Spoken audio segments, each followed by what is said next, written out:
welcome to Weekend Update from Death Curse Society for May 24th, 2024.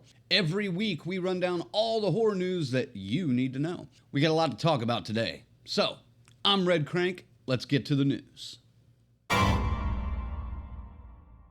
It's showtime!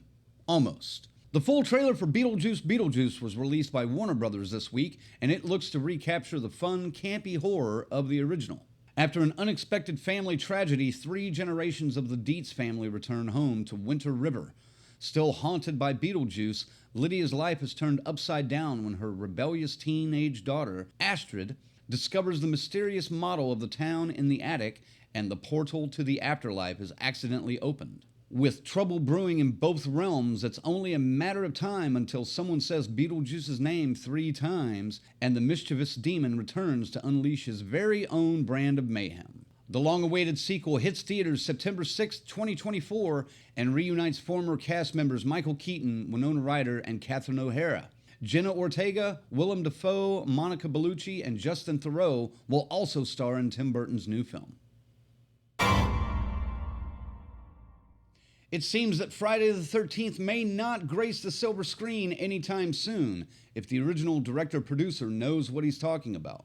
While participating in a panel at Texas Frightmare Weekend last week, Sean Cunningham shared the stage with original Friday the 13th star Adrian King and special effects master Tom Savini.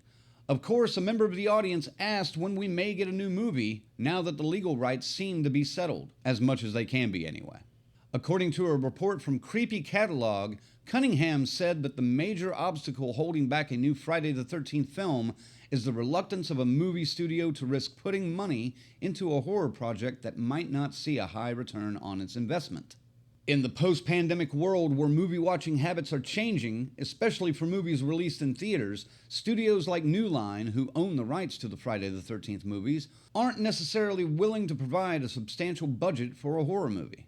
At least not for one they're not reasonably certain will do well in theaters. We will eventually get another Friday the 13th film, but it may be at least 3 years, according to Cunningham.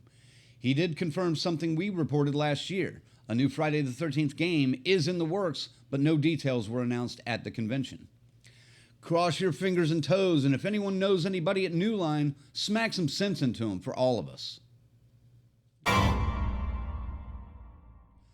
For those hardcore fans waiting for the first announcement from the Jason universe, the good news is you already have one. The bad news is it's pretty disappointing.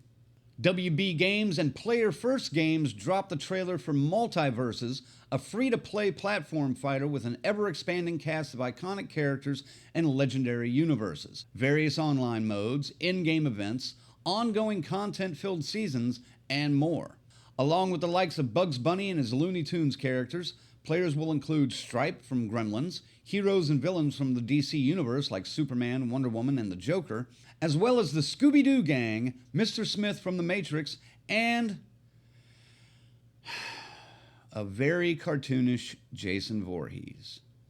Talk about a new era for a beloved horror icon. Yes, Jason makes a magical appearance near the end of the trailer, in which the most diabolical gameplay seems to be throwing pies in your opponent's face. A few days later, they released a gameplay trailer for Jason, which didn't help matters much. The cartoonish Jason slashes his way through the likes of Velma and Bugs Bunny in the free-to-play multiplayer game, and is even referred to as a weirdo in a mask. I guess the highlight is the option to use a Jason X-inspired skin. This has got to be a joke, right? When Horror Incorporated said they were excited to bring the most recognizable names and faces in horror to a new generation, this is not the way most fans wanted or expected. Granted, this is only the first announcement from this new Jason universe, but first impressions are important. Their next announcement better be a doozy. Dexter Morgan was once a young man. A new prequel series from Showtime is in the works, and Christian Slater has joined as Dexter's father, Harry. The Hollywood Reporter broke the news this week, adding that Patrick Gibson will play a younger version of Michael C. Hall's title character, Dexter Morgan. Molly Brown will also star in the series. Dexter Original Sin is set in 1991 Miami and revolves around Dexter as he goes from student to avenging serial killer, With guidance from his father, Harry, Dexter adopts a code designed to help him find and kill people without being discovered by law enforcement at the same time as he begins a forensics internship at the Miami Metro Police Department. Clyde Phillips, who served as showrunner for the original series, will return to the same role for the prequel. Another reimagining of the Munsters is in the works, this time with James Wan at the helm. The new Universal horror series 1313 lives and breathes within the Universal MonsterVerse. Deadline broke the news this week and includes Lindsay Anderson Beer as the showrunner of the series that Wan will develop and produce. The report also states this will be a darker reimagining of the original series. Most recently, the Munsters got the reboot treatment in Rob Zombie's 2022 film, but many iterations have existed or been in development since the original series debuted in 1964. Fan favorite characters Maggie and Negan are set to return in the second season of The Walking Dead: Dead City, coming to AMC in 2025. A very short behind-the-scenes teaser reveals that production is already underway and includes Lauren Cohen and Jeffrey Dean Morgan back in their beloved roles.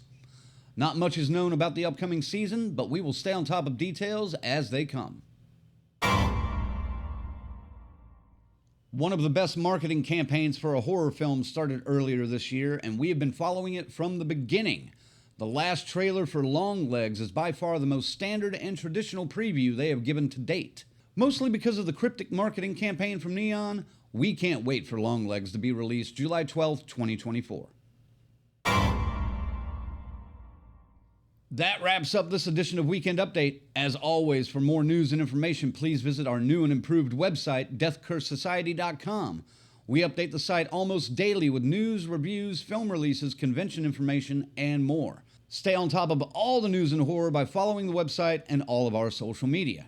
On the next Monday Maniacs, we will rank our top 10 home invasion horror films. Since we watched and reviewed The Strangers Chapter 1 last week, this seemed like the most logical step that we needed to take next. So gather your list and join us Monday live at 8 p.m. Eastern on YouTube, Facebook, and Twitch and be part of the conversation. Thanks for watching and have a great weekend.